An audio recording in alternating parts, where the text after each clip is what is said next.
So, guys and gals, another video. I know the angle's weird.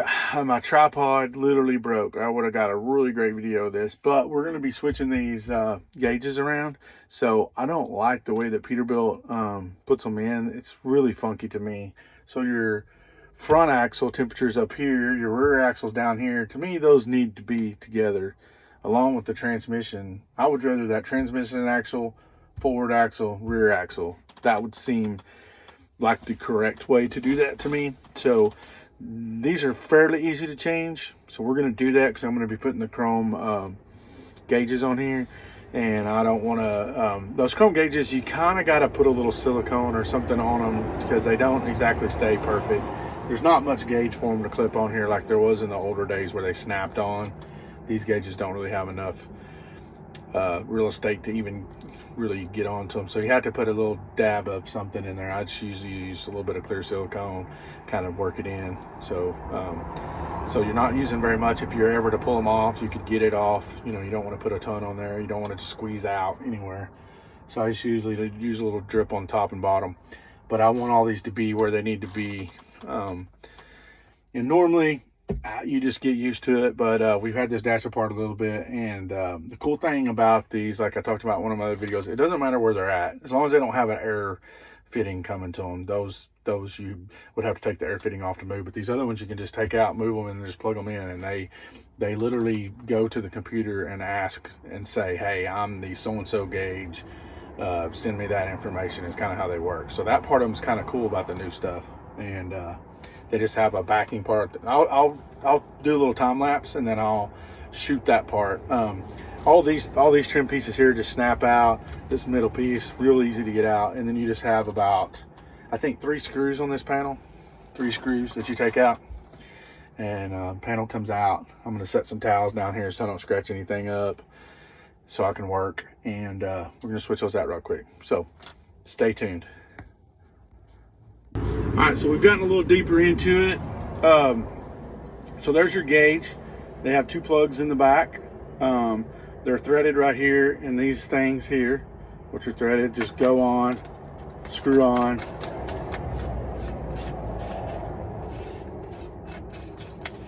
Allegedly. Anyway, those screw on, and that's what holds it into the dash. You just screw it up tight. So you unplug your 2 deals. Now, to be honest, had a little trouble with, like, most of them were pretty easy, but like 2 of these were screwed on really good. I don't know if the guy night shift, day shift used a little too much pressure. I had to take some of the other gauges out to get my hand on it fully to turn it. Otherwise, you necessarily wouldn't have to pull as many gauges out if you're not moving them, but I've had to pull some out just enough to get to where I could get my hands on this better. But just unscrew it, unplug your 2 plugs. This comes out the front, move it where you want it to, put it back in the hole, put it back together, plug your plugs in. The plugs, after you figure it out, you just kind of pull on them. You just kind of push down and pull on them, holding the actual plug part. But they are a little bit difficult. You kind of feel like maybe you're pulling on them a little too hard, but then they just come out, no problem. Some of them come out super easy. So same thing. I don't know if the plugs are just a little different on some of them or what. But anyway, swapping them around. I'm going to time lapse some more, and I'll show you the finished product.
house. So you can see I'm pulling my hair out.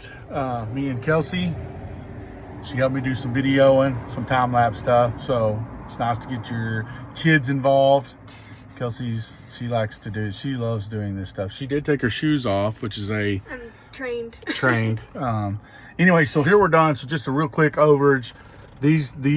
Sorry, there you go. These just jumped together wire-wise. So we moved them all, tightened them up, buttoned our wires up, and we're gonna put it back together and I'll show you the finished thing. But like I said, you just screw the deals on, these pop in and out, and they just jump gauge to gauge to gauge to gauge, gauge down, gauge to gauge to gauge to gauge to gauge, and then you have your main harness that comes out of that one right there. So to get this dash unplugged completely, you undo this one on the bottom of the switches, this one, and that one, 3 wires, and that whole dash comes out. So that's the cool part about these new dashes. So anyway, a little more time lapse putting it together, and we'll be back at it.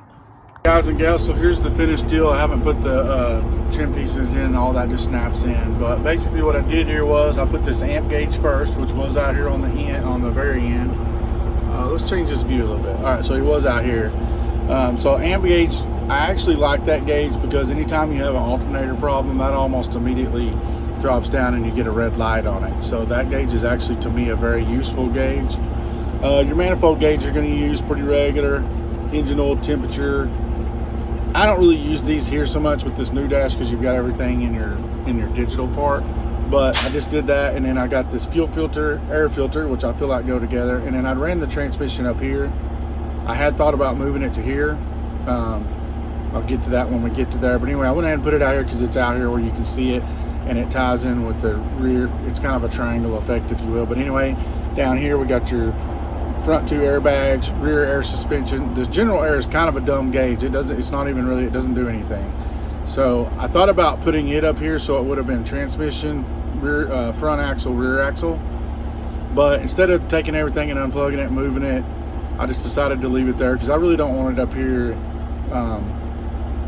because I felt like I could put a gauge that you would see better out there. So anyway, there it is. I feel like this is what you would use. It's a much more usable view. Rear transmission, front rear end, rear end.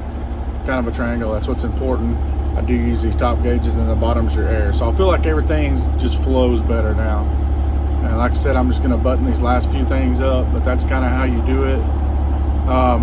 It's taken about, I probably got 2 hours in it right now, but some people I know stopped by, my daughter, some people in town stopped by, so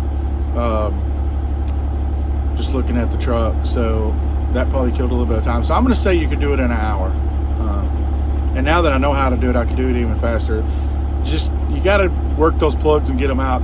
It took me a little while to figure that out, so they're kind of hard to pull out. You just got to kind of get with them and get it done.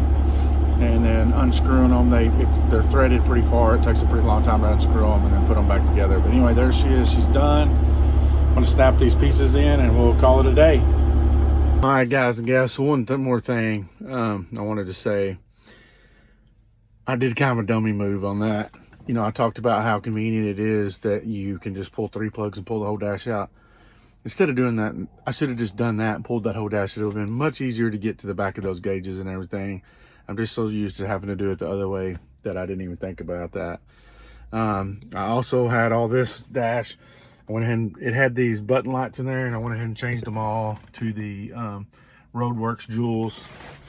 That was kind of a chore in itself, but anyway, we got just about everything done we wanted to do.